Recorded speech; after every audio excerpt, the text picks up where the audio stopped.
സംസ്ഥാനത്ത് കർഷക കടാശ്വാസ commission sitting നടത്തി ശുപാർശ ചെയ്യുന്ന കടാശ്വാസം പോലും ലഭിക്കാതെ കർഷക തൊഴിലാളികൾ ദുരിതത്തിൽ. കമ്മീഷൻ രൂപീകരിച്ച ശേഷം ഇതുവരെ 711 കോടി രൂപയുടെ കാർഷിക കടാശ്വാസത്തിന് ശുപാർശ നൽകിയെങ്കിലും സർക്കാർ ഇതുവരെ നൽകിയത് 301 കോടി രൂപയാണ്. 4 ഹെക്ടറിൽ താഴെ കൃഷിഭൂമിയുള്ള 2 ലക്ഷം രൂപയിൽ താഴെ വാർഷിക വരുമാനമുള്ള കർഷകരെ സഹായിക്കാൻ രൂപീകരിച്ച കമ്മീഷൻ ശുപാർശകളാണ് സർക്കാർ വേണ്ട രീതിയിൽ പരിഗണിക്കാത്തത്. സർക്കാർ തീരുമാനം ഏറ്റവും ദോഷകരമായി ബാധിക്കുന്നത് പാവപ്പെട്ട കർഷകരെയാണ്. സാധാരണക്കാരായ കർഷകരെ സഹായിക്കുന്നതിന് വേണ്ടിയാണ് കടാശ്വാസ കമ്മീഷൻ 2007 രൂപീകരിച്ചത്. ഹൈക്കോടതി ജഡ്ജിയുടെ പദവിക്ക് തുല്യമായ ചെയർമാൻ സ്ഥാനവും നിരവധി അംഗങ്ങളും ഉൾക്കൊള്ളുന്നതാണ് കമ്മീഷന്റെ രൂപം. 4 ഹെക്ടറിൽ താഴെ കൃഷിഭൂമിയുള്ള കർഷകനെയും കർഷക തൊഴിലാളിയെയും പാട്ട കർഷകനെയും കൃഷി മൂലമുണ്ടാകുന്ന കഷ്ടനഷ്ടങ്ങളിൽ നിന്ന് രക്ഷിക്കുന്നതിനാണ് കമ്മീഷൻ രൂപീകരിച്ചത്. രൂപീകൃത വർഷം മുതൽ 2024 വരെ വിവിധ ജില്ലകളിൽ സിറ്റിംഗ് നടത്തി കമ്മീഷൻ കർഷകർക്ക് സഹായകരമാകുന്ന ഉത്തരവുകളും പാസാക്കി. പക്ഷേ ബജറ്റ് വിഹിതമായി നീക്കിവെക്കുന്ന തുകയ്ക്കപ്പുറം 1 രൂപ പോലും സർക്കാർ നൽകിയില്ല. ഇതോടെ കമ്മീഷന്റെ അംഗീകാരമുണ്ടായിട്ടും അർഹരായ പല കർഷകരും സഹായ പട്ടികയുടെ പുറത്തു തന്നെ നിൽപ്പാണ്. കർഷക കടാശ്വാസ കമ്മീഷൻ കർഷകർക്ക് കൊടുക്കാനായിട്ട് ശുപാർശ ചെയ്യുന്ന തുക വളരെ വലുതാണ്. പക്ഷേ അത്രയും തുക പോലും സംസ്ഥാന സർക്കാരിൻ്റെ ഭാഗത്തു നിന്ന് കർഷകർക്ക് കടാശ്വാസം വേണ്ടി ലഭിക്കുന്നില്ല. ആ ബഡ്ജറ്റിൽ അനുവദിക്കുന്ന തുകയല്ലാതെ പുറത്ത് ഒരു തുക കൂടുതൽ അനുവദിച്ചാൽ മാത്രമേ ഈ നഷ്ടപ്പെട്ട കർഷകർക്ക് അവർക്ക് ആ നഷ്ടപ്പെട്ട വിളകൾക്ക് ആനുപാതികമായിട്ടുള്ള ഒരു നഷ്ടപരിഹാരം ലഭിക്കുകയുള്ളൂ. 2023-2024 സാമ്പത്തിക വർഷത്തിൽ 32,488 അപേക്ഷകളാണ് കമ്മീഷൻ തീർപ്പാക്കി സഹായത്തിന് നൽകിയത്. ഇതിലൂടെ 119 കോടി രൂപയുടെ സഹായം നൽകാൻ കമ്മീഷൻ നിർദ്ദേശിച്ചു. സർക്കാർ പരിഗണിച്ചത് 17,218 അപേക്ഷകൾ മാത്രം. ഇതിലൂടെ 20 കോടി രൂപ മാത്രമാണ് സഹായമായി വിതരണം ചെയ്തത്. 99 കോടി രൂപയുടെ സഹായം ലഭിക്കേണ്ട 15,000-ലധികം കർഷകരാണ് അർഹത ഉണ്ടായിട്ടും സർക്കാർ സഹായം ലഭിക്കാതെ പുറത്തായത്. കമ്മീഷൻ രൂപീകൃതമായ വർഷം മുതൽ കഴിഞ്ഞ വർഷം വരെയുള്ള കണക്ക് പരിശോധിക്കുമ്പോൾ അർഹതയുണ്ടായിട്ടും സർക്കാർ മതിയായ സാമ്പത്തിക സഹായം നൽകാത്തതോടെ ചെറുകിട കർഷകരിൽ പകുതിയിലധികവും സഹായപരിധിക്ക് പുറത്താണ്. ബജറ്റ് വിഹിതമായി അനുവദിക്കുന്ന തുകയിൽ നിന്ന് 1 രൂപ പോലും കൂടുതൽ അനുവദിക്കാൻ സർക്കാർ പിന്നീട് തയ്യാറാകാത്തതാണ് ചെറുകിട കർഷകരെ വലിയ ദുരിതത്തിലേക്ക് തള്ളിവിടുന്നത്. ഒരു തരത്തിലും ലോണുകൾ തിരിച്ചടയ്ക്കാൻ കഴിയാതെ കൃഷിനാശം സംഭവിച്ചവരാണ് ഭൂരിഭാഗവും പട്ടികയ്ക്ക് പുറത്തു നിൽക്കുന്നതെന്നുള്ളതാണ് ഏറ്റവും ശ്രദ്ധേയമായ കാര്യം. ഇവരെ സഹായിക്കാൻ സർക്കാരല്ലാതെ മറ്റാരുമില്ല എന്നുള്ളത് പ്രശ്നത്തിന്റെ ഗൗരവം വർദ്ധിപ്പിക്കുന്നു. കർഷകരെ സഹായിക്കുന്നതിനും കർഷകരുടെ ദുരിതകാലത്ത് കൈത്താങ്ങാകുന്നതിനുമാണ് കർഷക കടാശ്വാസ കമ്മീഷൻ രൂപീകരിച്ചത്. എന്നാൽ ബജറ്റ് വിഹിതം മാത്രം നൽകുന്നതിലൂടെ കർഷകർക്ക് കൃത്യമായ സഹായം നൽകാൻ കമ്മീഷന് പോലും സാധിക്കുന്നില്ല എന്ന കണക്കുകളാണ് പുറത്തുവരുന്നത്. ഈ വിഷയത്തിൽ കർഷകരെ സഹായിക്കാൻ സജീവമായി ഇടപെടേണ്ടത് സംസ്ഥാന സർക്കാരാണ്. എസ് ശ്യാംകുമാർ, 24, കൊച്ചി. പൊതുജനം കഴുതയല്ല സാർ. കർഷകരുടെ വേദന സർക്കാർ മനസ്സിലാക്കുമെന്നാണ് നമ്മളും പ്രതീക്ഷിക്കുന്നത്. പുനരധിവാസ പട്ടികയിലെ അപാകതയടക്കമുള്ള വിഷയങ്ങൾ ചൂണ്ടിക്കാട്ടി മുണ്ടക്കൈ ചുരൽമല ജനശബ്ദം ആക്ഷൻ കമ്മിറ്റിയുടെ നേതൃത്വത്തിൽ കളക്ടറേറ്റിന് മുന്നിൽ നടത്തിയ ഉപരോധം അവസാനിപ്പിച്ചു. റവന്യൂ മന്ത്രി കെ രാജനുമായി നടത്തിയ ചർച്ചയിലാണ് തീരുമാനം. പുനരധിവാസ പട്ടികയിൽ പ്രശ്നങ്ങൾ ഉണ്ടെങ്കിൽ സർക്കാർ ഇടപെടുമെന്നും ചുരൽമല ടൗൺ പുനർനിർമ്മിക്കുമെന്നും മന്ത്രി കെ രാജൻ വ്യക്തമാക്കി. വയനാട് കളക്ടറേറ്റിന് മുന്നിൽ ചൂരൽമല മുണ്ടക്കൈ ദുരന്ത ബാധിതർ വീണ്ടുമെത്തി. പ്രതിഷേധത്തിന്റെ സ്വരവുമായി പുനരധിവാസം അടക്കമുള്ള വിഷയങ്ങൾ ചൂണ്ടിക്കാട്ടിയായിരുന്നു പ്രതിഷേധം.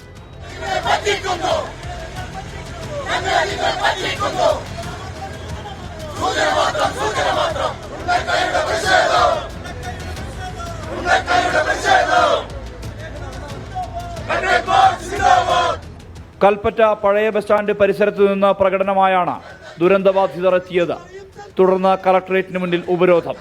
റേഷൻ കാർഡും ആധാറും അടക്കമുള്ള രേഖകൾ സർക്കാരിന് തിരിച്ചേൽപ്പിക്കുന്നതായി പ്രഖ്യാപിച്ചായിരുന്നു സമരം. പടവെട്ടിക്കുന്ന്, റാട്ടപ്പാടി, മുണ്ടക്കൈപ്പാടി, അട്ടമല, വില്ലേജ് റോഡ് തുടങ്ങിയ പ്രദേശങ്ങളിൽ ഉള്ളവർക്ക് പുനരധിവാസ പട്ടികയിൽ ഇടം നൽകണമെന്നാണ് പ്രധാന ആവശ്യം. 300 രൂപ ധനസഹായം പുനഃസ്ഥാപിക്കുക, വീട് നിർമ്മാണം 10 സെന്റിലാക്കുക, തുടർ ചികിത്സ ഉറപ്പാക്കുക തുടങ്ങിയ ആവശ്യങ്ങളും ഉയർന്നു വന്നു. എന്റെ കുടുംബം മൊത്തം പോയി, ഞാനും പോണ്ടതാ. അന്നാ രാത്രി സ്കൂൾ റോട്ടിന് പേരക്കുട്ടി ഇവിടെ കൊടുന്നിട്ടതിനെ കൊണ്ട് ഞാൻ കഴിച്ചിലായി. പക്ഷെ അന്ന് മുതൽ ഞങ്ങൾ 6-7 എണ്ണം ഞെങ്ങിഞ്ഞൊരു വീട്ടിലാ. സാറിനറിയോ, നിങ്ങളൊക്കെ ഉദ്യോഗസ്ഥന്മാരായിക്കണ്ടല്ലോ, നിങ്ങളൊക്കെ നല്ല വീട്ടിൽ താമസിക്കുന്നുണ്ടല്ലോ. പക്ഷെ ഞങ്ങളെ അവസ്ഥ ഒന്ന് ആലോചിച്ച് നോക്കും സാറേ. അടി മൊത്തം പോയതാണ്. അന്ന് രാത്രി ജീവനം കൊണ്ട് ഓടിയതാണ്. അത് ആ ഓട്ടം മേലേക്ക് പോയത് താഴേക്ക് പോകുകയാണെങ്കിൽ ഇന്ന് ഇവിടെ ഇരിക്കേണ്ട, ഈ കാറിൻ്റെ പിടിച്ച് ഇവിടെ ഇരിക്കേണ്ട ആവശ്യമില്ലായിരുന്നു. മൊത്തം പോയതാ. എന്നിട്ട് 3 ലിസ്റ്റ് വന്ന് 3 ലിസ്റ്റിലും പേരില്ല. എത്രയും പെട്ടെന്ന് ഒരു വീടാകണം. പിന്നെ എന്താണെന്ന് പറഞ്ഞാൽ ഞങ്ങൾ നഷ്ടപ്പെട്ടതെല്ലാം നഷ്ടപ്പെട്ടു. ഞങ്ങൾ അത്രയും കാലം കഷ്ടപ്പെട്ടതും മക്കളും ഭർത്താവും എല്ലാം നഷ്ടപ്പെട്ടു. കളക്ടറേറ്റിലെത്തിയ റവന്യൂ മന്ത്രി കെ രാജനുമായി ജനശബ്ദം ആക്ഷൻ കമ്മിറ്റി ഭാരവാഹികൾ നടത്തിയ ചർച്ച വിജയം കണ്ടു. ഇതോടെ ഉച്ചയ്ക്ക് 2 മണി വരെ നീണ്ട പ്രതിഷേധം അവസാനിപ്പിക്കാൻ ദുരന്തബാധിതർ തയ്യാറായി. ഞങ്ങൾക്ക് കേന്ദ്ര സർക്കാർ 1 രൂപ തരണ്ട, കേരള സർക്കാർ 1 രൂപ തരണ്ട, പഞ്ചായത്ത് 1 രൂപ തരണ്ട, ഒരാളുടെയും നികുതി പണം വേണ്ട. ഞങ്ങൾക്ക് വേണ്ടി പിരിച്ചെടുത്ത പണത്തിൽ നിന്ന് പകുതി പണം ചെലവാക്കിയാൽ ഞങ്ങളുടെ പ്രദേശത്തുള്ള മുഴുവൻ ആളുകളെയും പുനരധിവസിപ്പിക്കാൻ പറ്റും. ഞങ്ങൾക്ക് വേണ്ടി പിരിച്ചെടുത്തിട്ട് ഒരു ഇടനിലക്കാരനായി നിന്നിട്ട് ഞങ്ങളെ പറ്റിക്കരുത് എന്ന സർക്കാരോട് പറയാനുള്ളത്. പുനരധിവാസ പട്ടികയുമായി ബന്ധപ്പെട്ട് ഉയർന്ന പരാതികൾ പുനഃപരിശോധിക്കുമെന്ന് റവന്യൂ മന്ത്രി. ചൂരൽമല ടൗൺ പുനർനിർമ്മിക്കുമെന്നും പ്രഖ്യാപനം. ഈ ലിസ്റ്റിനെ കുറിച്ച് പറയുമ്പോൾ ഇപ്പോഴും പ്രയാസത്തോടെ പറയുന്ന ഒരു പ്രശ്നം ദുരന്തബാധിത ലിസ്റ്റിൻ്റെ ഒരു വിഷയമാണ്. അതിലേക്കായിരിക്കും നിങ്ങളുടെ ഒരു പ്രധാനപ്പെട്ട ശ്രദ്ധ. ഇപ്പോൾ ഈ ഫേസ് 1ഉം ഫേസ് 2ഉം ഫേസ് 2Bയും വീട് നഷ്ടപ്പെട്ടവരുടെ പുനരധിവാസമാണ്. അല്ലാതെ വരുന്ന ഉപജീവനത്തിൻ്റെ പുനരധിവാസമാണ് മൈക്രോ പ്ലാനിലുള്ള ദുരന്തബാധിതരുടെ ലിസ്റ്റ്. കടം എഴുതിത്തള്ളുന്നവരുടെ നടപടിയാണ് കടമെഴുതിത്തള്ളലുമായിട്ടുള്ള ദുരന്തബാധിതരുടെ ലിസ്റ്റ്. മുണ്ടക്കൈ ചൂരൽമല ജനകീയ സമിതി ഭാരവാഹികളും റവന്യൂ മന്ത്രിയുമായി ചർച്ച നടത്തി. റവന്യൂ മന്ത്രിയുമായുള്ള ചർച്ചയിൽ പ്രതീക്ഷയർപ്പിക്കുകയാണ് ദുരന്തബാധിതർ. വീണ്ടും തങ്ങളെ സമരപാതയിലേക്ക് തള്ളിവിടരുത് എന്നാണ് ഇവർ ഉയർത്തുന്ന ആവശ്യം. മനു ദാമോദരനൊപ്പം സുർജിത് അയ്യപ്പത്ത്, 24 വയനാട്. പൊതുജനം കഴുതയല്ല സാർ. പുനരധിവാസ പട്ടിക പുറത്തു വന്നപ്പോൾ മുതൽ അപാകതകളും പരാതികളും ദുരന്തബാധിതർ ഉന്നയിച്ചിരുന്നു. പടവെട്ടിക്കുന്ന്, പാടി തുടങ്ങിയ പ്രദേശത്തെ ജനങ്ങൾ ഈ പട്ടികയിൽ ഉൾപ്പെട്ടതുമില്ല. ഇന്ന് മന്ത്രിയുമായി നടത്തിയ ചർച്ചയിൽ അല്പം ആശ്വാസമുണ്ടെന്നാണ് ഇവർ പറയുന്നത്. പ്രതികരണങ്ങളിലേക്ക്. 10-25 കുടുംബമുണ്ട് ഞങ്ങളവിടെ. ഭയങ്കര വിഷമത്തിലാണ്. ഞങ്ങളെ കൊണ്ട് അവിടെ ഇരിക്കാനാണ് പറയുന്നത്. ഞങ്ങൾക്ക് പോയി അവിടെ ഇരിക്കാൻ പറ്റൂല. ചെറിയ മക്കളുണ്ട്, കുട്ടികളുണ്ട്, വയസ്സന്മാരുണ്ട്, സുഖമില്ലാത്തവരുണ്ട്. ഒരു മഴ പെയ്താൽ റോട്ടിൽ കൂടി ഞങ്ങൾക്ക് ഇറങ്ങി പോകാൻ പറ്റൂല. ചൂരൽമല ഏരിയ നാട് വിട്ടിട്ട് ഏകദേശം 7 മാസമായി. ഈ 7 മാസത്തിൻ്റെ ഇടയ്ക്ക് ഈ സർക്കാർ ഈ ജാതി നടപടി ചെയ്യുകയാണെങ്കിൽ അന്നേ ഇവർ പറഞ്ഞ പോലെ ഞങ്ങൾ വീട് കൊടുക്കാൻ തയ്യാറില്ല. നിങ്ങൾ അട്ടമലയോ ചൂരൽമലയോ നിങ്ങൾ താമസിച്ച സ്ഥലത്ത് തന്നെ നിങ്ങൾ എവിടെയെങ്കിലും താമസിച്ചോ ഞങ്ങൾക്കിത് നിങ്ങളുടെ ഉത്തരവാദിത്വം ഏറ്റെടുക്കാൻ കഴിയില്ല എന്ന് സർക്കാരിന് പറയാം. മനുഷ്യനെ കുരങ്ങ് കളിപ്പിക്കുക. ഇപ്പോൾ ഗവൺമെൻറ് ഹിറ്റ് വരെ കൊടുക്കുന്നില്ല. ഞങ്ങൾക്ക് ഭക്ഷണം കഴിക്കണ്ടേ? ഞങ്ങൾ മനുഷ്യന്മാരല്ലേ? ഞങ്ങൾ എവിടെ കാരാപ്പുഴ ചെന്നാൽ അവിടെ പരിചയമുണ്ടോ? പരിചയമില്ലാത്തടത്ത് കൊണ്ടിട്ട് എന്ത് കൂലിപ്പണിക്കാൻ പോകുക നമ്മൾ? ഞങ്ങൾക്ക് പാടിൻ്റെ ലിസ്റ്റിലും ഇല്ല, ഉൾപ്പെട്ടിട്ടില്ല, കോട്ടേഴ്സിൻ്റെ ഇതിലും വന്നിട്ടില്ല. 5 പരാതി ഞാൻ കലക്ടർക്ക് കൊടുത്തു. ഇതുവരെ ഒരു മറുപടി പോലും എനിക്ക് തന്നിട്ടില്ല. ADM-ന് കൊടുത്ത്, കലക്ടർക്ക് കൊടുത്ത്, മറുപടി വന്നിട്ടില്ല. ചീഫ് സെക്രട്ടറി മുട്ടിൽ വന്നിട്ട് സംസാരിച്ചത് 15 സെൻറ്റ് ഭൂമിയാണ്. ആ 15 സെൻറ്റ് പോയിട്ട് രണ്ടാമതിപ്പോൾ പിന്നെ 10 സെൻറ്റാണ് പറഞ്ഞിരുന്നത്. അതിപ്പോൾ കൽപ്പറ്റയിലാണ് ഭൂമിയുള്ളത്. അത് കൽപ്പറ്റയിൽ വാല്യൂ കൂടുതലാണ്. അതുകൊണ്ട് 10 സെൻറ്റ് ഭൂമി നൽകാൻ കഴിയില്ല, 5 സെൻറ്റേ തരുള്ളൂ എന്ന് പറഞ്ഞു. ഞങ്ങൾക്ക് 10 സെൻറ്റ് ഭൂമി തന്നെ കിട്ടണം. അത് കിട്ടിയേ ഞങ്ങൾ അടങ്ങുള്ളൂ. അല്ലാത്ത ഒരു ഒത്തുതീർപ്പിന് ഞങ്ങൾ തയ്യാറില്ല. എൻ്റെ വീട് മൊത്തത്തിൽ പോയതാണ്. അപ്പോൾ എനിക്ക് ആ വീടിന് കിട്ടണം. വീട് കിട്ടണം എന്ന് പറഞ്ഞാൽ നമുക്ക് 15 ലക്ഷം കൊണ്ട് നമുക്കൊന്നും ആവില്ല. അപ്പോൾ 15 ലക്ഷം കിട്ടിയിട്ട് കാര്യമില്ല. അപ്പോൾ നമുക്കത് കൊണ്ട് ഒരു സ്ഥലം വീടും കൂടി നമുക്ക് കഴിയില്ല. നമ്മളെ കണ്ണീര് കാണിച്ചിട്ടാണ് ഇപ്പോൾ ഇവർ ഇത്രയും കൂടി പിരിച്ചെടുക്കുന്നത്. ഈ കോടിയിൽ നിന്ന് തന്നെ ഇവരൊക്കെ പുനരധിവസിക്കാനുള്ള പൈസ ഉണ്ട്. അപ്പോൾ നമ്മൾ ഈ സന്നദ്ധ സംഘടനകളെ ഡിപ്പെൻഡ് ചെയ്യേണ്ട ആവശ്യമില്ല. ഇത് ഈ ദുരന്തത്തിൽ അവിടെ എല്ലാവരും ഓടി രക്ഷപ്പെട്ട ആൾക്കാരാണ്. അല്ലാതെ അവരെവിടെയും ആയിരുന്നില്ല. അവർ അവിടെ നിന്ന് ഓടി രക്ഷപ്പെട്ടതുകൊണ്ട് മാത്രം ഇന്ന് ജീവിച്ചിരിക്കുന്ന ആൾക്കാരാണെന്ന് എല്ലാവർക്കും ഓർമ്മ വേണം. റവന്യൂ മന്ത്രി ഇപ്പോൾ മാധ്യമങ്ങളെ കാണുകയാണ്. തത്സമയ സംപ്രേഷണത്തിലേക്ക്.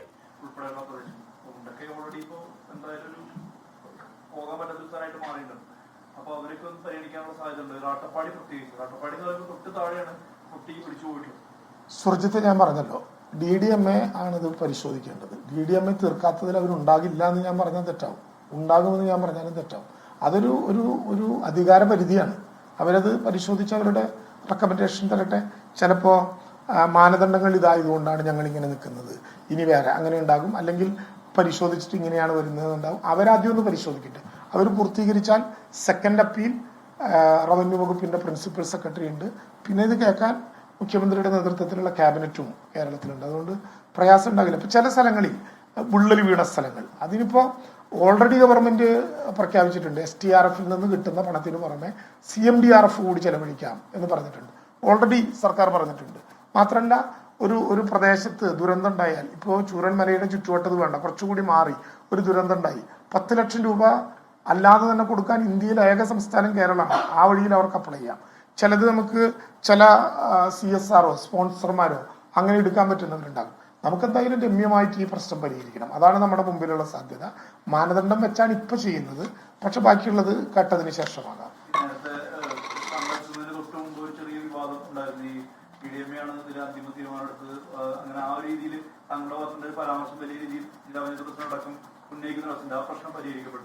അല്ല, അതൊരു പ്രശ്നമല്ല.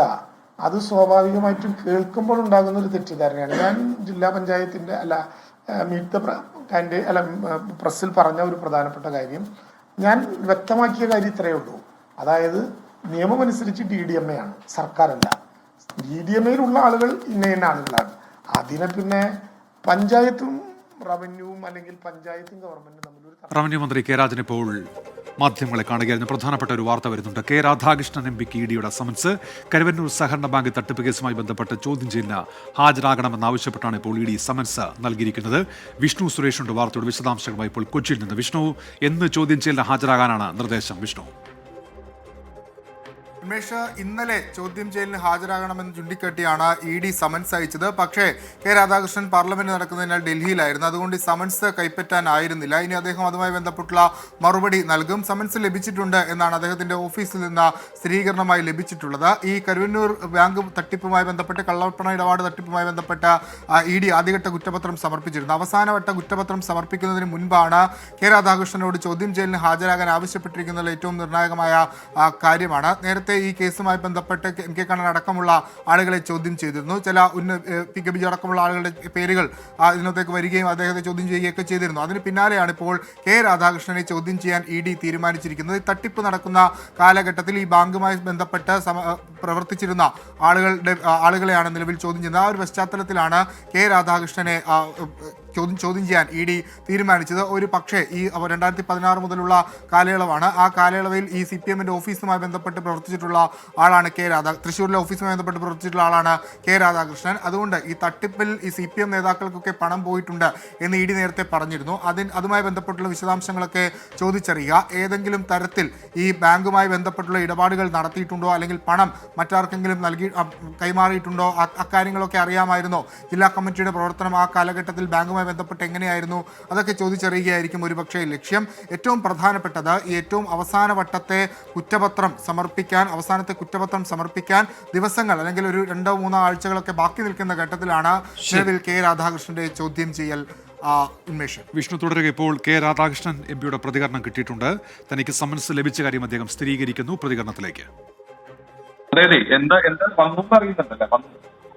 എന്താന്ന് അറിയില്ല, ഞാൻ നോട്ടീസ് കണ്ടിട്ടില്ല. PA എന്നോട് പറഞ്ഞ വന്നിട്ടുണ്ടല്ലേ? ഞാൻ പാർലമെന്റായിരുന്നു. ഇന്ന് വന്നുള്ളൂ. വന്ന കാര്യം ശരി, നോക്കാം. സൂരജ് സജ്ജുണ്ട് ഇപ്പോൾ വിവരങ്ങളുമായി. സൂരജ്, അത് സമൻസ് ലഭിച്ച കാര്യം അദ്ദേഹം സ്ഥിരീകരിക്കുന്നു. എന്തൊക്കെയാണ് വിവരങ്ങൾ സൂരജ്? ഉന്മേഷ്, തീർച്ചയായും സമൻസ് കിട്ടിയ വിവരം കെ രാധാകൃഷ്ണൻ സ്ഥിരീകരിക്കുകയാണ്. ഇന്നാണ് സമൻസ് ലഭിച്ചത് എന്നുള്ളതാണ് കെ രാധാകൃഷ്ണൻ ഇത് സംബന്ധിച്ച് നമ്മളോട് നടത്തിയിരിക്കുന്ന പ്രതികരണം. തന്റെ കൈവശമല്ല, PAയുടെ കൈവശമാണ് ഈ സമൻസ് ലഭിച്ചിരിക്കുന്നത്. അതുകൊണ്ട് തന്നെ വിശദമായി സംസാരിച്ച ശേഷം ഈ സമൻസ് പരിശോധിച്ച ശേഷം കൂടുതൽ പ്രതികരിക്കാം എന്നുള്ളതാണ് കെ രാധാകൃഷ്ണൻ ഇത് സംബന്ധിച്ച് വിശദീകരിക്കുന്നത്. ഏറ്റവും പ്രധാനപ്പെട്ട കാര്യം ഉന്മേഷ്, ഇതുമായി ബന്ധപ്പെട്ടുകൊണ്ട് കഴിഞ്ഞ ദിവസം ഈ അന്തിമ കുറ്റപത്രം സമർപ്പിക്കുന്നതിന് മുൻപായി ചില പൊളിറ്റിക്കൽ ക്ലിയറൻസിന് വേണ്ടി ED കേന്ദ്ര സർക്കാരിനെ സമീപിച്ചിരുന്നു. അതിൽ ചില നേതാക്കളെ ചോദ്യം ചെയ്യാനുണ്ട്. തൃശ്ശൂരിലെ തന്നെ 2 പ്രമുഖ നേതാക്കളെ അടക്കം പ്രതിപട്ടികയിലേക്ക് കൊണ്ടുവരുന്നത് സംബന്ധിച്ചെല്ലാം തന്നെ ഒരു പൊളിറ്റിക്കൽ ക്ലിയറൻസിന് സമീപിച്ചിരുന്നു. ഇതിന് പിന്നാലെയാണ് ഇപ്പോൾ ഈ കെ രാധാകൃഷ്ണൻ MPയെ തന്നെ ഈ വിഷയത്തിൽ ചോദ്യം ചെയ്യാൻ ഒരുങ്ങുന്നതെന്നുള്ളതാണ് ഏറ്റവും ഹൃദയമായിട്ടുള്ള കാര്യം. എന്തായാലും സമൻസ് ലഭിച്ച വിവരം നിലവിൽ കെ രാധാകൃഷ്ണൻ MP സ്ഥിരീകരിക്കുകയാണ്. ഇന്നാണ് അദ്ദേഹത്തിന് സമൻസ് ലഭിച്ചത് എന്നുള്ളതാണ് കെ രാധാകൃഷ്ണനെ സംബന്ധിച്ച് വ്യക്തമാക്കുന്ന ഉന്മേഷ്. സൂരജ് തുടരുക. വിഷ്ണു, ഇപ്പോൾ നേരത്തെ ഈ CPIMന്റെ മുൻ ജില്ലാ സെക്രട്ടറി, മുൻ മന്ത്രിയായിരുന്ന വ്യക്തി, ഇവരൊക്കെ ഇതുമായി ബന്ധപ്പെട്ട ചോദ്യം ചെയ്യലിൽ എത്തിയതാണ്. ഈ കെ രാധാകൃഷ്ണനുമായി ബന്ധപ്പെട്ട് എന്താണ് EDക്ക് വ്യക്തത വരുത്തേണ്ട കാര്യം വിഷ്ണു? ഉമേഷ്, 2016 മുതലുള്ള കാലഘട്ടത്തിൽ കരുവന്നൂർ ബാങ്കിൽ തട്ടിപ്പ് നടന്നിട്ടുണ്ട്, അല്ലെങ്കിൽ ആ കാലഘട്ടത്തിലാണ് ഏറ്റവും കൂടുതൽ പണം ഇവിടെ നിന്ന് വകമാറ്റി ചെലവഴിക്കപ്പെട്ടത് എന്നുള്ളതെല്ലാമാണ് EDയുടെ പ്രധാനപ്പെട്ട ആരോപണവും കണ്ടെത്തലും. ആ ഒരു പശ്ചാത്തലത്തിൽ ആ കാലഘട്ടത്തിൽ CPIMുമായി ബന്ധപ്പെട്ട്, ആ ഓഫീസുമായി ബന്ധപ്പെട്ട് പ്രവർത്തിച്ചിരുന്ന ആളുകൾ, ജില്ലാ സെക്രട്ടറിമാരായിരുന്ന ആളുകളെയൊക്കെയാണ് നിലവിൽ ED ചോദ്യം ചെയ്യാൻ തീരുമാനിച്ചിരിക്കുന്നത്. നേരത്തെ ഇപ്പോഴത്തെ ജില്ലാ സെക്രട്ടറി MK വർഗീസ് അടക്കമുള്ള ആളുകളെ ചോദ്യം ചെയ്തിരുന്നു. ഇതിന് പിന്നാലെയാണ് അന്ന് സെക്രട്ടറി ആയിരുന്ന കെ രാധാകൃഷ്ണനെ ചോദ്യം ചെയ്യാൻ തീരുമാനിച്ചിരിക്കുന്നത്. ഈ ബാങ്കിൽ നിന്ന് CPM നേതാക്കളുടെ അക്കൗണ്ടിലേക്ക് പണം പോയിട്ടുണ്ട്. അവിടുത്തെ പ്രാദേശിക നേതാക്കളുടെ മാത്രമല്ല ചില പ്രധാനപ്പെട്ട നേതാക്കളുടെ അക്കൗണ്ടിലേക്ക് പണം പോയിട്ടുണ്ട്. ഈ ബാങ്കിൽ നിന്ന് മറ്റിടങ്ങളിലേക്ക് അതായത് CPMൻ്റെതായ ആവശ്യങ്ങൾക്ക് വേണ്ടി പണം വകമാറ്റി ചെലവഴിച്ചിട്ടുണ്ട്. പല ആളുകളും ഈ ആധാരം, അതായത് ഇല്ലാത്ത ആധാരത്തിൻ്റെ പേരിലൊക്കെ പണം തട്ടിപ്പ് നടത്തിയിട്ടുണ്ട്. അതെല്ലാം CPMൻ്റെ അക്കൗണ്ടുകളിലേക്ക് എത്തി എന്നൊരു ആരോപണമൊക്കെ നിലനിന്നിരുന്നു.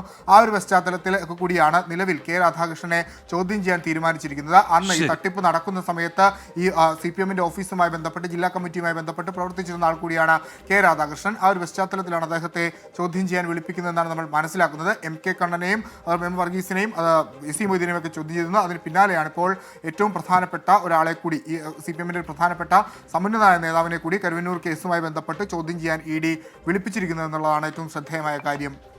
വിഷ്ണു സുരേഷും സൂരജ് വാർത്തയുടെ വിശദാംശങ്ങൾ നൽകിയത്. നമ്മൾ അടുത്ത വാർത്തയിലേക്ക് പോകുന്നു. കടുത്ത വേനലിലും പ്രതീക്ഷയുടെ പുഞ്ചക്കൊയ്ത്ത് പുരോഗമിക്കുന്ന കുട്ടനാട്ടിൽ നെൽകർഷകരുടെ നേർക്ക് ചൂഷണത്തിന്റെ വാളോങ്ങുകയാണ് സ്വകാര്യ മില്ല് ഉടമകൾ.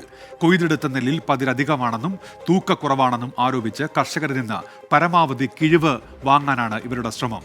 മില്ലുടമകളും ഏജന്റുമാരും ഉദ്യോഗസ്ഥരും ചേർന്ന് കർഷകരെ ദ്രോഹിക്കുകയാണെന്ന് ആരോപിച്ച് മങ്കൊമ്പ് പാടി മാർക്കറ്റിംഗ് ഓഫീസിന് മുന്നിൽ നെൽകർഷക സംരക്ഷണ സമിതി പ്രതിഷേധിച്ചു.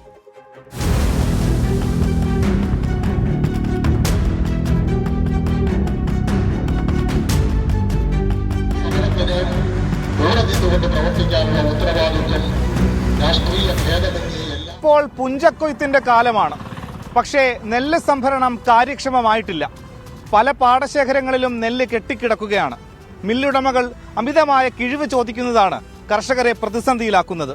കൊയ്ത്തുകാലത്ത് മഴ വ്യാപകമാകുമ്പോഴാണ് ഈർപ്പമുള്ള നെല്ലിന് കിഴിവ്, അതായത് വില കുറച്ച് നൽകുന്നത്. എന്നാൽ വേനലിൽ ഈർപ്പത്തിന്റെ അംശം പോലുമില്ലാത്ത നെല്ലിനാണ് 8 കിലോ വരെ കിഴിവ് ആവശ്യപ്പെടുന്നത്. നെല്ലിന് ഉണക്കില്ലെന്ന വാദമാണ് ഏജന്റുമാർ ഉയർത്തുന്നത്. വേനൽ മഴയ്ക്ക് മുൻപ് കർഷകർ എങ്ങനെയും നെല്ല് വിൽക്കാൻ തയ്യാറാകുമെന്നതിനാലാണ് വിലപേശൽ തന്ത്രം പയറ്റുന്നത്. ഇവിടെ ഉദ്യോഗസ്ഥർ ADA PMമാർ ഉൾപ്പെടെ കൂട്ടുനിന്നുകൊണ്ടാണ് കർഷകരെ ചതിക്കുക. ഞങ്ങൾക്ക് കൃഷിഭവനിൽ വിളിച്ചുകൂട്ടി ഞങ്ങൾക്ക് വലിയ മോഹന വാഗ്ദാനങ്ങൾ വന്ന് അതുപോലെ ചെയ്യും, നിങ്ങൾ പറയുന്നതനുസരിച്ച് ഞങ്ങൾ നിൽക്കും, നിങ്ങളോടൊപ്പം നിൽക്കും, നിങ്ങൾ എപ്പം വിളിച്ചാൽ നിങ്ങളോടൊപ്പം ഉണ്ട്. ഞാൻ അടുത്തായി പോയ ഭാഗത്ത് ADA മാറി വിളിച്ചിട്ട് ADA ഫോൺ എടുക്കുന്നില്ല. ADA യാതൊരുവിധ പ്രതികരണവുമില്ലാതെ മില്ലുകാർക്ക് ഒത്താശ ചെയ്യുന്ന PMമാർ ഉൾപ്പെടെ മില്ലുകാർക്ക് ഒത്താശ ചെയ്യുന്ന ഒരു സമ്പ്രദായമാണ് ഇപ്പോൾ നിലനിൽക്കുന്നത്. നെല്ല് കുത്തി അരിയാക്കുന്നതിന് മോഡേൺ മില്ലുകളില്ലാത്ത ആലപ്പുഴയിൽ എറണാകുളം തൃശൂർ ജില്ലകളിൽ നിന്നുള്ള 55ഓളം മില്ലുകളെയാണ് നെല്ല് സംഭരണത്തിനായി സപ്ലൈകോ ചുമതലപ്പെടുത്തിയിട്ടുള്ളത്. 100 കിലോ നെല്ല് കുത്തിയാൽ 68 കിലോ അരി ലഭിക്കുമെന്നാണ് മില്ലുകാരുടെ കണക്ക്. പതിര് കൂടിയാൽ നെല്ലിന്റെ അളവിൽ വലിയ കുറവ് വരും. ഇത് മില്ലുകാർക്ക് നഷ്ടത്തിനിടയാക്കും.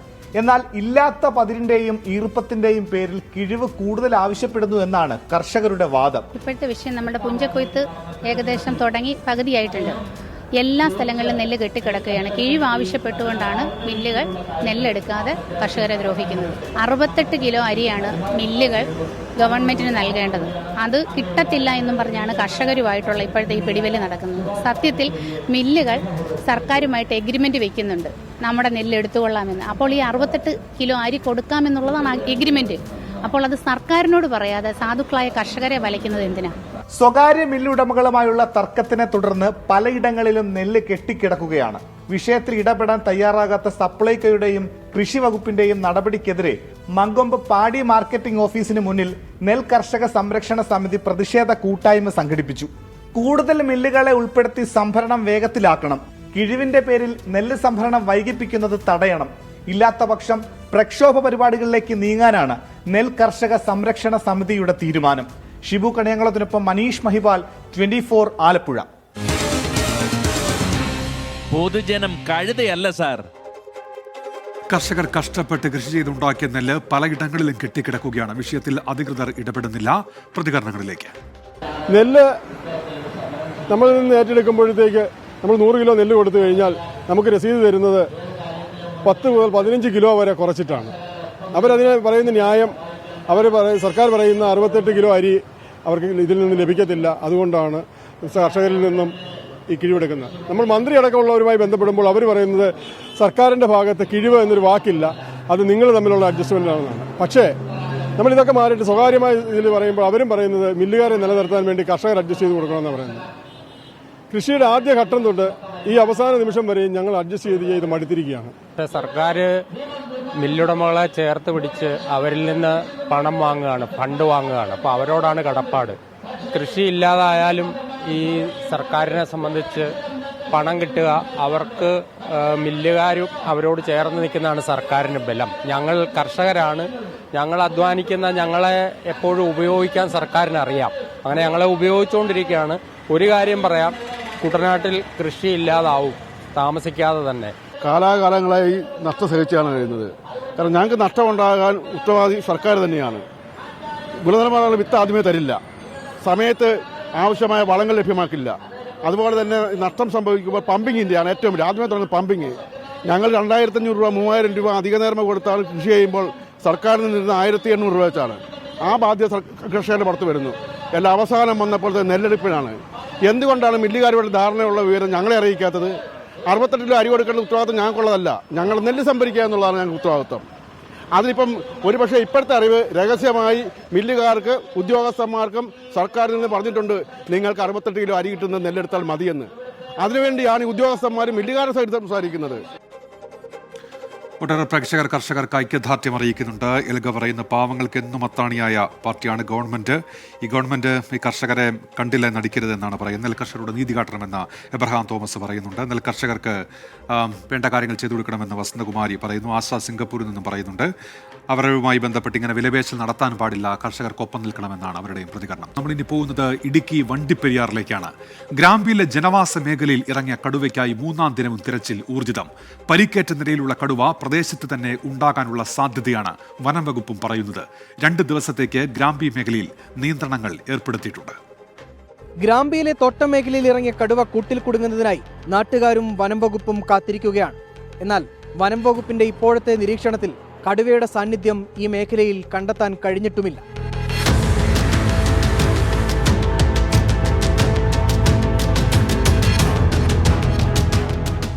രണ്ടു മാസമായി ഗ്രാമ്പിയിലെ ജനവാസ മേഖലയിൽ കടുവയുടെ സാന്നിധ്യമുണ്ട്. വളർത്തുമൃഗങ്ങളെ ഉൾപ്പെടെ പലപ്പോഴായി ആക്രമിക്കുകയും ചെയ്തു. കഴിഞ്ഞ ദിവസമാണ് അവശനിലയിൽ കടുവ ജനവാസ മേഖലയിൽ വീണ്ടും എത്തിയത്. വനംവകുപ്പിന്റെ പ്രത്യേക സംഘം കഴിഞ്ഞ 3 ദിവസമായി ഈ കടുവയ്ക്കായി തിരച്ചിൽ നടത്തുകയാണ്. കൂട് സ്ഥാപിച്ചു, തെർമൽ സ്കാനിംഗ് ഡ്രോൺ ഉപയോഗിച്ച് നിരീക്ഷണം നടത്തി. പക്ഷേ കടുവയെ കണ്ടെത്താൻ കഴിഞ്ഞിട്ടില്ല. ഒരുപക്ഷെ കടുവ വീണ്ടും വനമേഖലയിലേക്ക് തിരികെ മടങ്ങിയിട്ടുണ്ടാവാനുള്ള സാധ്യതയും വനംവകുപ്പ് തള്ളുന്നില്ല. കിടന്ന ഡയറക്ഷൻ്റെ അപ്പുറത്ത് വേറൊരു കൊല്ലിയുണ്ട്, അവിടെ തന്നെ പോകാനുള്ളൊരു സാധ്യത നമ്മൾ വിചാരിക്കുന്നു. അപ്പോൾ ആ ഡയറക്ഷനിലേക്ക് നമ്മൾ ഫസ്റ്റ് ഡ്രോൺ വെച്ച് നോക്കും, എന്നിട്ട് അതിനുശേഷം നമ്മൾ സ്റ്റാഫ് തന്നെ ഇറങ്ങി നിരീക്ഷിക്കും. അധിക ദൂരം മാറി എന്ന് നമ്മൾ എക്സ്പെക്ട് ചെയ്യുന്നില്ല, എന്നാലും ഇന്നലത്തെ സ്ഥലത്ത് നിന്നും മാറിയിട്ടുണ്ട്. മനസ്സിലാക്കിയിടത്തോളം അതിന് ആരോഗ്യ പ്രശ്നമുണ്ടെന്ന് ആ വീഡിയോയിൽ വ്യക്തമാണ്. അത് എത്രത്തോളം ഉണ്ടോ നമുക്കറിയില്ല, എന്നാൽ പോലും ഒരു പരിധിയിൽ ദൂരം പോകാൻ സാധ്യത ഇല്ല. ഈ മേഖല തന്നെ കാണണം. ആരോഗ്യ പ്രശ്നങ്ങൾ ഉള്ളതിനാൽ കടുവ അധിക ദൂരം സഞ്ചരിക്കാൻ സാധ്യതയില്ല. കടുവയുടെ കാൽപ്പാടുകൾ കേന്ദ്രീകരിച്ചാവും തിരച്ചിൽ നടത്തുക. കടുവ എവിടെയാണെന്ന് സ്ഥിരീകരിച്ചാൽ ജനവാസ മേഖലയ്ക്ക് സമീപം സ്ഥാപിച്ച കൂട് മാറ്റി സ്ഥാപിക്കും. ജനങ്ങൾ ആശങ്കപ്പെടേണ്ട സാഹചര്യമില്ലെന്നും കടുവയെ കണ്ടെത്തുന്നതുവരെ മേഖലയിൽ പെട്രോളിംഗ് നടത്തുമെന്നും വനം വകുപ്പ് അറിയിച്ചു. തോട്ടം മേഖലയിലെ ജോലിയാണ് ഇവിടുത്തെ ആളുകളുടെ പ്രധാനപ്പെട്ട വരുമാന മാർഗം. കടുവയുടെ സാന്നിധ്യം സ്ഥിരീകരിച്ചതോടെ കഴിഞ്ഞ 2 ദിവസമായി അവർക്ക് ഈ മേഖലയിൽ ജോലിയെടുക്കാൻ കഴിഞ്ഞിട്ടില്ല. ഇവിടെ അടുത്തുള്ളൊരു സ്കൂളിന് അവധി പ്രഖ്യാപിക്കുകയും ചെയ്തിട്ടുണ്ട്. ഈ ആളുകളുടെയൊക്കെ പ്രശ്നം അടിയന്തരമായി പരിഹരിക്കപ്പെടേണ്ടതാണ്. രാഹുൽ വിജയൻ, 24 ഇടുക്കി. പൊതുജനം കഴുതയല്ല സാർ. ഇതിപ്പോൾ പതിവാണല്ലോ എന്നാണ് സുജാത പറയുന്നത്. ഒപ്പം പൗത്രൻ പാതിരിപ്പറ്റയും പറയുന്നുണ്ട് കടുവ അതിൻ്റെ വഴിക്ക് പോയിട്ടുണ്ടാകും എന്നുള്ളത്. ഏതായാലും ആ മേഖലയിലെ ജനങ്ങൾക്ക് ആശങ്കയുണ്ട്, അതിന് പരിഹാരം കാണുകയും വേണം. മറ്റൊരു വാർത്തയിലേക്ക് നമ്മൾ പോകുന്നു. തൃശൂർ അരിമ്പൂരിൽ ഫിറ്റ്നസ് ഇല്ലാതെ ഓടിയ സ്കൂൾ ബസ് പിടിച്ചെടുത്തു. RTO എൻഫോഴ്സ്മെന്റിൻ്റെതാണ് നടപടി. ഡ്രൈവർക്കെതിരെ കേസെടുത്തിട്ടുണ്ട്. സൂരജ് സജ്ജുണ്ട് തൃശൂരിൽ നിന്ന് വിവരങ്ങളുമായി. സൂരജ്, എന്തൊക്കെയാണ് വിശദാംശങ്ങൾ? ഉന്മേഷ്, അരിമ്പൂരിലെ സർക്കാർ സ്കൂളിലെ കുട്ടികളെ കൊണ്ടുപോയിരുന്ന സ്കൂൾ ബസ്സാണ് ഇപ്പോൾ ഈ RTO എൻഫോഴ്സ്മെന്റ് വിഭാഗം പിടിച്ചെടുത്തിരിക്കുന്നത്. 27 കുട്ടികളായിരുന്നു ഈ സ്കൂൾ ബസ്സിൽ ഉണ്ടായിരുന്നത്. 2 മാസമായി ഫിറ്റ്നസ് ടെസ്റ്റ് നടത്താതെ 2 മാസത്തോളമായി ഈ വാഹനം ഓടിക്കുകയായിരുന്നു എന്നുള്ളതാണ് RTO എൻഫോഴ്സ്മെന്റ് കണ്ടെത്തിയിരിക്കുന്നത്. രഹസ്യ വിവരത്തിന്റെ അടിസ്ഥാനത്തിൽ ഇന്ന് നടത്തിയ പരിശോധനയിലാണ് ഈ ബസ് കണ്ടെടുത്തത്. ഇതോടുകൂടി ഈ കുട്ടികളെ മറ്റൊരു വാഹനത്തിൽ കയറ്റിവിട്ടതിനു ശേഷം, ഏർപ്പാടാക്കി നൽകിയതിനു ശേഷം ഈ ബസ് RTO കസ്റ്റഡിയിലെടുക്കുകയും ചെയ്തിട്ടുണ്ട്. അരിമ്പൂർ ഗവൺമെന്റ് UP സ്കൂളിലെ കുട്ടികളെയായിരുന്നു ഇതിൽ കൊണ്ടുപോയിരുന്നതെന്നുള്ളതാണ് പറയുന്നത്. സ്കൂൾ പറയുന്നത് ഈ ബസ് ഏർപ്പാടാക്കിയതുമായി ബന്ധപ്പെട്ടുകൊണ്ട് സ്കൂളിന് ഒരു ബന്ധവുമില്ല എന്നാണ് പറയുന്നത്. സ്വകാര്യ വ്യക്തിയുടെ വാഹനമാണ്, അതിൽ കുട്ടികളെ കൊണ്ടുവരിക മാത്രമായിരുന്നു. എന്തായാലും എൻഫോഴ്സ്മെന്റിന് ലഭിച്ച രഹസ്യ വിവരം, ഈ വിവരത്തിന്റെ അടിസ്ഥാനത്തിലാണ് ഈ 2 മാസമായി ഫിറ്റ്നസ് ഇല്ലാത്ത സ്കൂൾ കുട്ടികളുമായി കൊണ്ടുപോയിരുന്ന ബസ് ഇപ്പോൾ പിടിയിലായിരിക്കുന്നു. ഉന്മേഷ്. സൂരജ് സജിയാണ് വിവരങ്ങൾ നൽകിയത്. കൊച്ചിയിൽ ചട്ടലംഘനം നടത്തിയ 150 സ്വകാര്യ ബസ്സുകൾ മോട്ടോർ വാഹന വകുപ്പ് പിടികൂടി. ഒരാഴ്ചക്കിടെയാണ് ഈ പരിശോധന നടന്നത്. എസ് ശ്യാംകുമാറാണ് കൊച്ചിയിൽ നിന്ന് ചേരുന്നത്. ശ്യാംകുമാർ, വിവരങ്ങൾ. ഉന്മേഷ, കഴിഞ്ഞ ഒരാഴ്ചയായി കൊച്ചി നഗരത്തിൽ സ്വകാര്യ ബസ്സുകളുടെ നിയമലംഘനങ്ങൾക്കെതിരെ മോട്ടോർ വാഹന വകുപ്പ് ഉദ്യോഗസ്ഥർ പരിശോധന നടത്തി വരികയായിരുന്നു. ഈ പരിശോധനയിലാണ് 150 ബസ്സുകളുടെ നിയമലംഘനങ്ങൾ കണ്ടെത്തുകയും 2,14,000 രൂപ ആക്കുകയും ചെയ്തിരിക്കുന്നത്. വിവിധ ബസ്സുകളിൽ സ്പീഡ് ഗവർണർ ഉൾപ്പെടെ ഊരിയിട്ട നിലയിലായിരുന്നു എന്നാണ് മോട്ടോർ വാഹന വകുപ്പ് ഉദ്യോഗസ്ഥർ പറയുന്നത്. ഏതായാലും വരും ദിവസങ്ങളിലും ഇത്തരം പരിശോധനകൾ തുടരുമെന്നാണ് ഉദ്യോഗസ്ഥർ അറിയിച്ചിരിക്കുന്നത്. എസ് ശ്യാംകുമാറാണ് വിവരങ്ങൾ നൽകിയത്. കോഴിക്കോട് മെഡിക്കൽ കോളേജിലെ ചികിത്സാ പിഴവിന് പിന്നാലെ സ്ത്രീ മരിച്ചു എന്ന പരാതിയിൽ അന്വേഷണത്തിന് സമിതിയെ നിയോഗിച്ച് പ്രിൻസിപ്പൽ. 3-അംഗ സമിതിയോട് അന്വേഷണം നടത്തി ഉടൻ റിപ്പോർട്ട് നൽകാനാണ് നിർദ്ദേശം നൽകിയിരിക്കുന്നത്.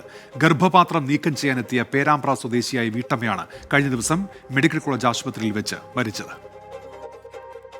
ഗർഭപാത്രം നീക്കം ചെയ്യുന്നതിനായി ഈ മാസം 4-നാണ് പേരാമ്പ്ര സ്വദേശിയായ വിലാസിനിയെ മെഡിക്കൽ കോളേജിൽ പ്രവേശിപ്പിച്ചത്.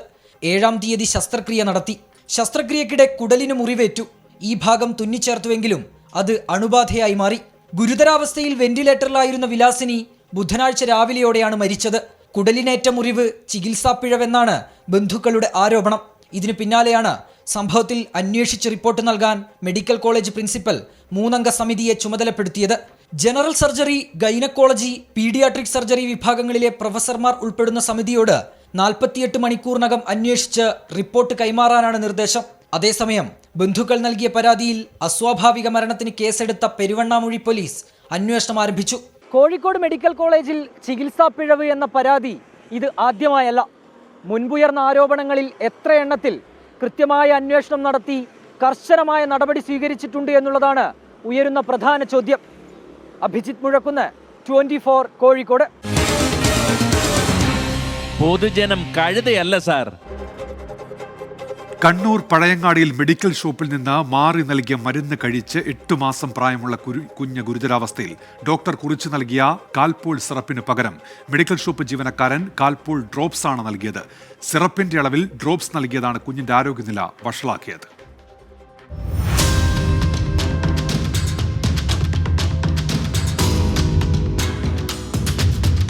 കഴിഞ്ഞ ശനിയാഴ്ചയാണ് പനിയെ തുടർന്ന് വെങ്ങര സ്വദേശി സമീറിന്റെ കുഞ്ഞിനെ പഴയങ്ങാടിയിലെ ക്ലിനിക്കിൽ കാണിച്ചത്.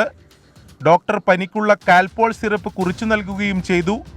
തുടർന്ന് മെഡിക്കൽ ഷോപ്പിൽ നിന്നും മരുന്ന് വാങ്ങി ഡോക്ടർ നിർദ്ദേശിച്ച അളവിൽ കുഞ്ഞിന് നൽകി. ഇതോടെ കുഞ്ഞിന് ആരോഗ്യ പ്രശ്നങ്ങളും തുടങ്ങി. ഡോക്ടർ നമ്മൾക്ക് മരുന്ന് കുറിച്ച് വന്ന് നമ്മളത് മെഡിക്കൽ ഷോപ്പിൽ പോയി വാങ്ങിച്ച് നമ്മൾ വീട്ടിൽ കൊണ്ടുപോയി രാത്രിക്ക് ഒരു നേരം കൊടുത്തു. അത് 5 ml ആണ് കൊടുക്കേണ്ടതെന്ന് ഡോക്ടർ പറഞ്ഞിരുന്നു. കാൽപോളാന്ന് 5 ml കൊടുത്താൽ മതി എന്ന് പറഞ്ഞ് അങ്ങനെ അത് കൊടുത്ത്. പിന്നെ അന്നേരം പനി കുറച്ച് കുറഞ്ഞിരുന്നു. പിന്നെ പിറ്റേന്ന് രാവിലെ വീണ്ടും കൊടുത്ത്. പിന്നെ വൈകുന്നേരം പിന്നെ കൊടുക്കാൻ നോക്കുമ്പോഴത്തേക്ക് മരുന്ന് തീർന്ന് ആ ഡ്രോപ്സിൽ വരുന്നില്ല. അങ്ങനെ നമ്മൾ മരുന്ന് നോക്കുന്നത്. ആ നോക്കുന്ന സമയത്താണ് കണ്ടത് ഇത് സിറപ്പല്ല ഡ്രോപ്സ് ആണ്, മരുന്ന് മാറിയിട്ടുണ്ടെന്നുള്ള കാര്യം നമ്മൾക്ക് ശ്രദ്ധയിൽപ്പെട്ടത്. ഇതിനുശേഷമാണ് മെഡിക്കൽ ഷോപ്പിൽ നിന്നും മരുന്ന് മാറി നൽകിയെന്ന് മനസ്സിലായത്. സിറപ്പിന്റെ അളവിൽ ഡ്രോപ്സ് നൽകിയതോടെ കുഞ്ഞിന്റെ കരളിനെ അത് ഗുരുതരമായി ബാധിച്ചു. ഡോക്ടറെ കാണിക്കാൻ വേണ്ടി പോയി, ഇങ്ങനെയുണ്ട് എന്ന് പറഞ്ഞിട്ട്.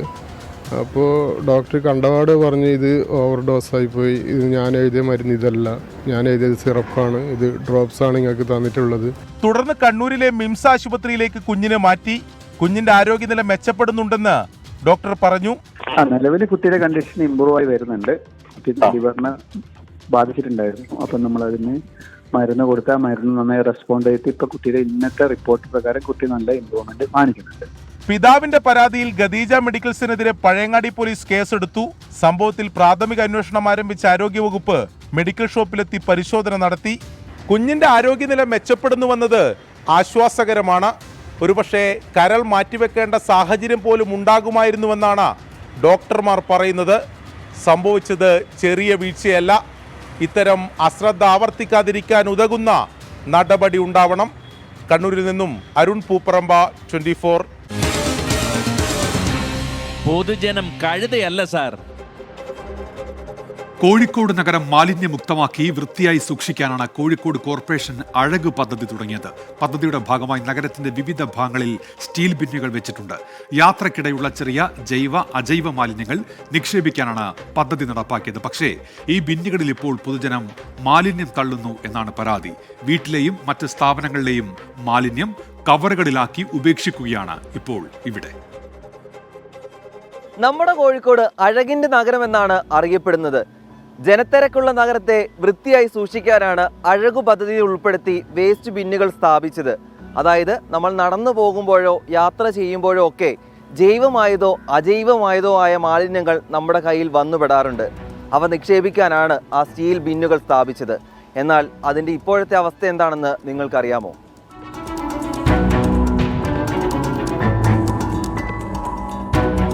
കോഴിക്കോട് കോർപ്പറേഷന്റെ ഉദ്ദേശം നല്ലതാണെങ്കിലും ഒരു വിഭാഗം പൊതുജനങ്ങൾ പദ്ധതി തന്നെ അട്ടിമറിക്കും വിധമാണ് നിലവിലെ സംഭവ വികാസങ്ങൾ. വീട്ടിലെയും ഫ്ളാറ്റുകളിലെയും മാലിന്യം ഇതിൽ നിക്ഷേപിക്കുന്നു.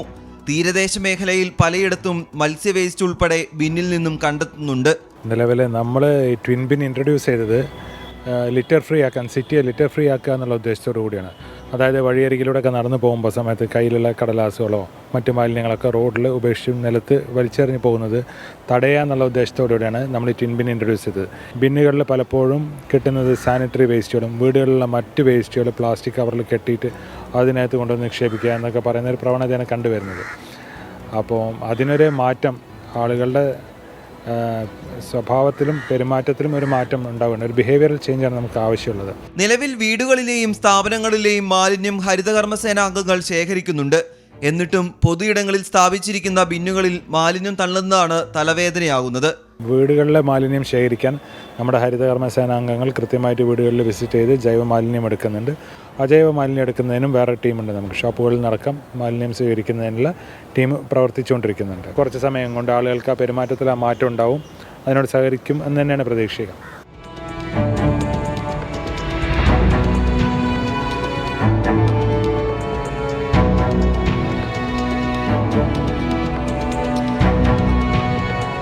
സാഹിത്യ നഗരമായ കോഴിക്കോടിന്റെ പ്രൗഢി കാക്കേണ്ടത് നമ്മുടെ ഓരോരുത്തരുടെയും ഉത്തരവാദിത്തമാണ്.